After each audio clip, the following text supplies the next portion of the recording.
Every day I get to go into Medicine Man and we get to grow this wonderful plant that's healing, that helps people to relax, helps them to have fun.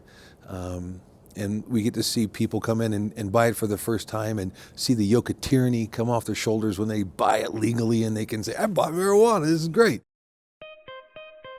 This is the journey of the Williams family, who began with little. The Williams were one of the nascent groups who built the Colorado legal cannabis industry from scratch. 2016 is a year of tremendous growth and change for the family and the industry.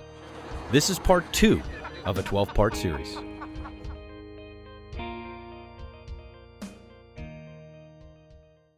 I had been at the company I was with for 4 years, which is the longest I'd ever been with one company without starting a business and going off and failing somewhere. And so the Cole Memorandum came out in October of 2009. Former U.S. Deputy Attorney General Jim Cole wrote a memo in June of 2011 and subsequently in August of 2013, clarifying his predecessor David Ogden's original memo from October 2009, which stated, prosecution of individuals with cancer or other serious illnesses who use marijuana as part of a recommended treatment regimen consistent with applicable state law, or those caregivers in clear and unambiguous compliance with existing state law who provide such individuals with marijuana, is unlikely to be an efficient use of limited federal resources. And I thought, wow, the federal government isn't going to do anything to us if we follow state rules and regulations. And I knew my brother had been in his basement making over $100,000 a year as a hobby, and I knew how great he was at it. And so I went to him, and we're sitting down, and we were in his house. And I said, why don't we put together a business plan and go into this big? And he didn't even think about it. He's like, okay. So we did. We put a business plan together, broke the news to my mom that Pete smoked pot and was growing it, was good at it, and we wanted to go into business. So I sat right there and he said, we've got this great idea.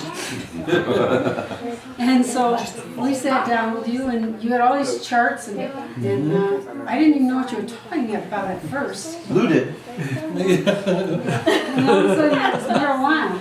Yeah, we had to break that news to you. We had to say, by the way, Pete grows in his house. He's really good at it. He's been doing it for a long time. Pete smokes pot?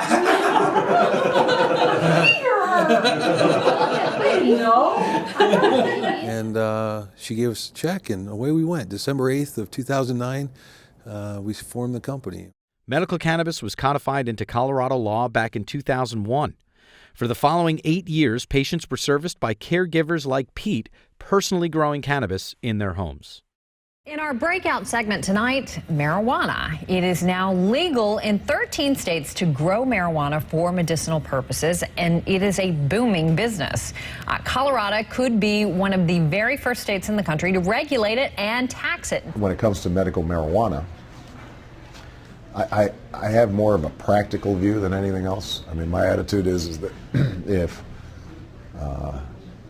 if it's an issue of doctors prescribing medical marijuana as a treatment for glaucoma or as a cancer treatment, I think that should be appropriate because there really is no difference between that and a doctor prescribing morphine or anything else. What I'm not going to be doing is using Justice Department resources to try to circumvent state laws on this issue, simply because I want folks to be investigating violent crimes and potential terrorism.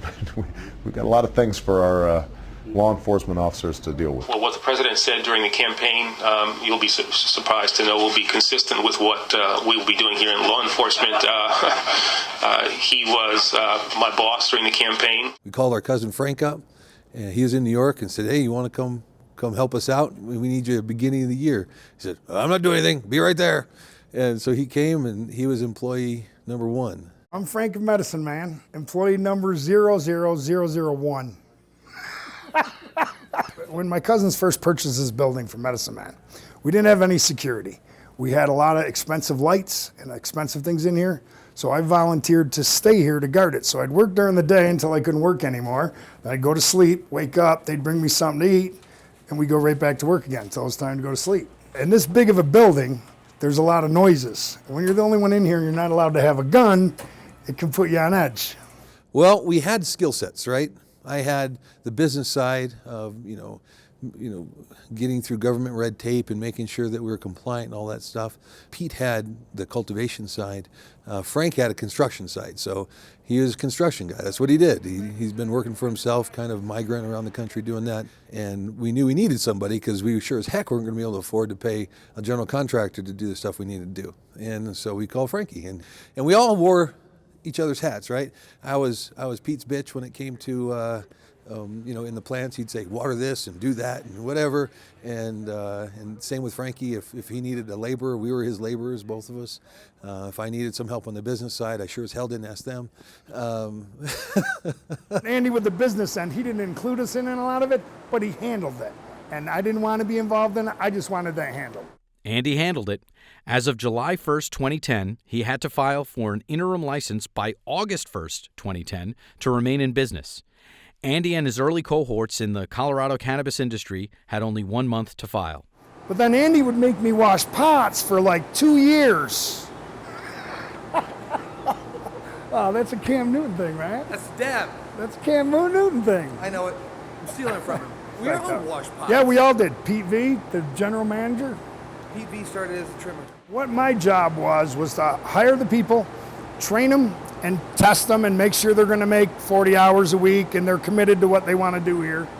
And then, kind of introduce them to everybody else, let them work with them, earn people's respect, and then I would assign them different jobs down here. But don't get used to that job because I want you to cross-train. I want you to know almost every job in here. It helped well-round all my employees. I had an equal playing field. If I asked you to clean the toilet, then I clean the toilet, and that person's going to clean the toilet next. And as long as everybody knows that it's fair, they're treated fair, that's all anybody really wants. That's all I would ever really want. Just treat me fair, like everybody else. So when we first started, we were like, okay, we had a list of things we wanted in an industrial space. And, we want 2,000 amps, which we thought was a lot at the time. Sure. Turns out not to be. We had all these requests. But instead, what we got is doors slammed in our face. So I was one of the last ones that was either go in the Army or go to jail. I was quite the Hellraiser, just like Andy was too. Must be in the gene pool. Joined the Army, got out of the Army, moved back here to Colorado, fought in the Golden Gloves. I got into that because I got thrown out of my parents' house when I was like 16 years old. He sent me to live with my grandfather. My grandfather was a World War II vet and a big prize fighter, one of the top 10 fighters in the United States. Mr. Best. Yes, Frank Best, my same name, I'm the third. He would teach me how to box in the basement to try to beat out of me whatever he could, but he never hit me, and I could only hit a bag. He would never set up any fights. Because he was a fighter, he never wanted me to fight. So I do all this training, and never get to fight. So where was the heavy bag around here? The heavy bag was hanging from one of these trusses right over here. You see a bag, you want to punch it. So everybody punched it, and we got to vent a lot of our frustration out. I'd come out and bang on the bag, and then Pete would leave me alone for a little while. But Pete was the main reason that bag was in here. Don't let him kid you. You and him get under each other's skin? No, not at all. Tell me when the bloopers are starting, I'll throw Pete in the snow. He sees things a certain way, and I see him from a different way. Early on, Pete had a priority list. Frank had a priority list. I said, let's get it off the ground. And I gave Frank this rudimentary drawing. Yes, you and then gave he me came the up with basics. tables. We had plants on the floor in the old days. And when you watered them, it made a big mess. You had to clean up all the time. So we need trellis crust stop so we can super crop them. If you lay the plants sideways, everything gets the right amount of light. And get all the same light across the whole and I thing. said, why don't you just take a piece of rebar, run it from the ceiling, punch a little hole in the floor. A little hole. Drill a hole in the brand new concrete floor. A high tension concrete floor. Stretch a net. Yeah. There's holes all over that floor. But stretch a net between the, right. It would have worked. But it didn't get the plants off the floor. Right. So then we came to the idea we need to get so these plants off the floor. then we designed a table with a little bit of an angle that drained into a gutter. But my first idea was just to stretch a net using rebar to hold the corners hole in the of the ceiling, hole in the high tension concrete floor. There were holes all over the floor. I get it, that would have worked, but that's a better idea. That was a big that was a turning evolution point in the company is getting the plants off the ground. And Frank and I did that together. Pete is not only wants people to like him, but he's an innovator. I think maybe that came from, we didn't have anything to do. And so he had to create his own world. Every square inch of this warehouse is worth so much, so that's why I'm trying to take up some of the space down here, just trying to eke percentage points out. I learned so much about plants from Pete Williams. He's an absolute genius. Do you define your worth by how many people you affect? I'm a very wealthy guy because of the people I get to help like that. It's a favorite part of my job is making a difference, and that's a miracle.